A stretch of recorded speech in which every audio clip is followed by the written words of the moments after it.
Magandang gabi po sa inyo lahat. Sa lahat mo lang kasama namin sa industriya.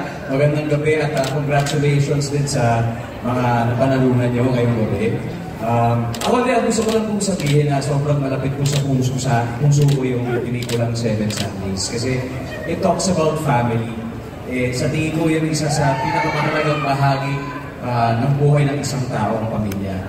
Kaya gusto ko magpasalamat po sa Guillermo Mendoza Memorial Scholarship Foundation sa recognition nito sa Star Cinema dahil kinuha niyo po ako at sa GMA dahil pinayagan niyo po akong gumawa ng pelikula sa Star Cinema.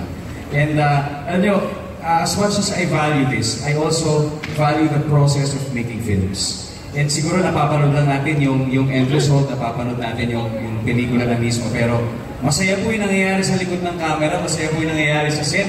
In fact, gusto ko lang ikwento kung bakit naging ganito kami ka-close dahil sa set po namin sa loob ng 2 o 3 buwan, naging parang pamilya po talaga kami doon. Ang pamilya Bonifacio. Ang nagdadala po sa amin talaga, ang nangangarap sa amin ay si Kuya.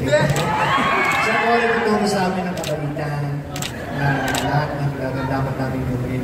Hindi po siya parating natutulog sa set. Hindi, kasi totoo po yan. Dahil madalas, gusto ko lang din ikwento na lahat na ito dahil sa leadership ni Kuya Aga. Di ba? Kasi siniguro niya nung day 1 pa lang namin na magkakasama na kami sa isang lugar, sa isang tent para makilala namin ang isa't isa. And true enough, naging parang pamilya na kami kahit na nung ginagawa na namin yung pelikula hanggang pagkatapos. Kaya Kuya Aga, thank you sa'yo. I was a fan of you as an actor, pero I say was dahil pagkatapos kitang makilala at makasama sa pelikula, kaya masasabi ko, I'm a fan of you as a person. Kaya, congratulations. Grabe. Parang near death na ako. Parang nabuto na ako ron. Sorry, huwag muna tayo. No, but sa akin, thank you Star Cinema, siyempre sa aming director. Pero it was all a collaborative work. I have to tell you, this award really, I share honestly with all my heart with you. We would have not gotten this kung hindi rin dahil sa binibigay mo rin sa amin. So atin lahat to. Okay?